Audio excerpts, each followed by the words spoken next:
Kaya pala ganito ang naging resulta ng kapalaran ko. Kasi alam ng Diyos na kaya ko. Sa edad kong to, napagod na akong magmadali. Kaya lahat ng ginagawa ko ngayon, ini-enjoy ko na lang.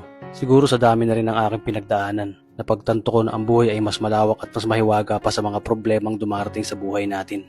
Tumatanda na tayo, baka sa kakahabol natin sa masagana at maayos na buhay, ay hindi na natin nai-enjoy ang buhay. Baka nabubuhay na lang tayo dahil nape-pressure tayo sa sasabihin ng ibang tao. Marami na rin akong mga naging maling desisyon sa buhay, pero lahat yun nagsilbing aral sa akin at natuto ako sa mga pagkakamali ko. May mga taong sobra nating mamahalin at bibigyan ng halaga, pero ibabalik lang sa atin ay kabiguan at matinding trauma. Kaya wag nating lilingunin ng mga taong tulad nila dahil mas payapa kapag hindi ka na interesadong malaman pa kung ano pang balita sa kanila. At wag mong idepende ang sarili mo sa kahit kanino.